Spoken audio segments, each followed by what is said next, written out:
मैं हूं अर्जिता और स्वागत है आपका इंडिया पब्लिक खबर के इस खास प्रोग्राम में, जिसमें हम आपको रूबरू कराएंगे देश और दुनिया की तमाम बड़ी खबरों से। तो चलिए बिना किसी देरी के शुरू करते हैं खबरों का ये सिलसिला। अमेरिका की हाउस स्पीकर नैंसी पेलोसी की ताइवान यात्रा के बाद चीन और अमेरिका आमने सामने आ गए हैं। इसी बीच चीन में पूर्व भारतीय राजदूत गौतम बंबावाले ने कहा कि स्थिति स्थिर रहे तो बेहतर है। दोनों देशों को अपनी अपनी जिम्मेदारी समझनी चाहिए। अगर दोनों में युद्ध होता है तो अमेरिका, चीन और पूरी दुनिया के लिए कठिन स्थिति होगी। भारत उम्मीद करता है कि दोनों देश संयम बरतें और वार्ता से विवाद का हल निकालें। China has of course angrily reacted, and they have announced that from tomorrow onwards, from the 4th of August, there will be a series of military and naval exercises in Strait of Taiwan, in the Taiwan Straits. That is their way of saying that what the United States has done is not correct. So it's a very difficult situation. It's difficult for both countries, it's difficult for the region, and it's difficult for the world as a whole. देश के गृह मंत्री अमित शाह आज बेंगलुरु दौरे पर हैं। वो संकल्प से सिद्धि सम्मेलन में भाग लेने के लिए बेंगलुरु पहुंचे। यहां पहुंचने के बाद उन्होंने संकल्प से सिद्धि सम्मेलन के तीसरे संस्करण को संबोधित किया। अमित शाह ने कहा कि आजादी का अमृत महोत्सव मनाने का निर्णय देश की केंद्र सरकार ने लिया है। हमारा उद्देश्य देश की नई पीढ़ी को विकास के साथ जोड़ना है और 75 साल तक हमारे देश ने कई क्षेत्र में कई उपलब्धियां प्राप्त की, उन सभी को जनता तक पहुंचाना है।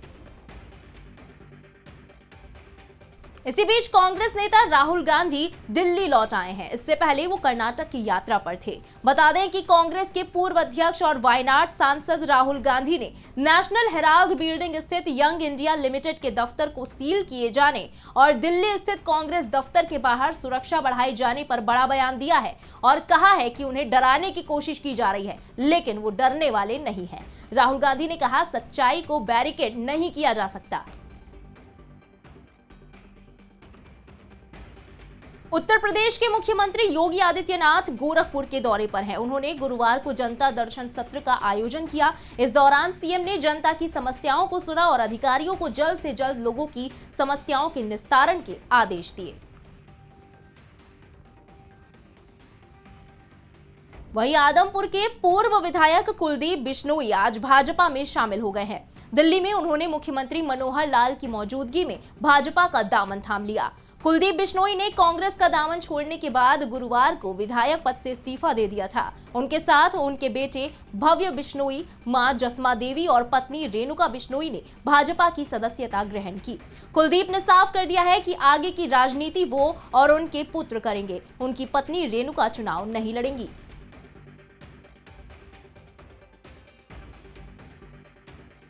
देश के प्रधानमंत्री पीएम मोदी ने खुद देशवासियों से हर घर तिरंगा अभियान में हिस्सा लेने की अपील की है। इसी कड़ी में जम्मू कश्मीर बीजेपी अध्यक्ष रविंदर रैना ने पीवीसी पुरस्कार विजेता सेवानिवृत्त कैप्टन बाना सिंह के घर से आरएसपुरा सेक्टर में हर घर तिरंगा अभियान की शुरुआत की, जिसके साथ ही भारत की आजादी के 75वें वर्ष के उपलक्ष्य में लोगों को घरों में राष्ट्रीय ध्वज फहराने के लिए प्रोत्साहित करने के लिए हर घर तिरंगा अभियान शुरू किया गया है।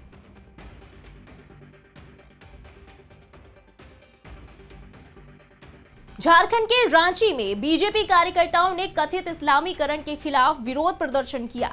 साथ ही कार्यकर्ताओं ने मुख्यमंत्री हेमंत सोरेन से इस्तीफे की मांग की है। वहीं बता दें कि विधायकों ने सरकार से राज्य में शिक्षा के क्षेत्र में उर्दूकरण रोकने का अनुरोध भी किया है।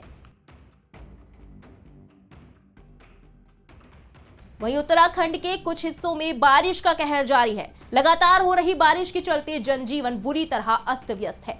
वहीं भारी बारिश से राज्य के चमोली जिले में भूस्खलन हो गया, जिससे चमोली नंदप्रयाग राजमार्ग बंद कर दिया गया है। बता दें कि क्षेत्रीय मौसम विभाग ने चमोली समेत कई जिलों में भारी बारिश का अलर्ट जारी किया है। पश्चिम बंगाल से बड़ी खबर सामने आई है, जहां उत्तर 24 परगना में एक इलेक्ट्रो स्टील फैक्ट्री में गैस रिसाव होने से 2 मजदूरों की दर्दनाक मौत हो गई। इस हादसे में एक श्रमिक गंभीर रूप से घायल हो गया। जानकारी के मुताबिक घायल व्यक्ति को इलाज के लिए जिला अस्पताल में भर्ती कराया गया है। वहीं पुलिस पूरे मामले की जांच कर रही है। केरल से भी एक बड़ी खबर सामने आई है, जहां पुलिस ने केरल के पलक्कड़ जिले के ओंगलूर से भारी मात्रा में विस्फोटक सामग्री बरामद की थी। जानकारी के मुताबिक वडान कुरिसी में एक खदान के पास 40 बक्से में लगभग 8000 जिलेटिन की छड़ें पड़ी हुई थी। ग्रामीणों के संदेह पर इसकी सूचना को पुलिस को दे दिया गया। वहीं मौके पर पहुंची पुलिस ने विस्फोटक को बरामद कर लिया है। पुलिस का कहना है कि मामला दर्ज कर लिया गया है, आगे की जांच जारी है।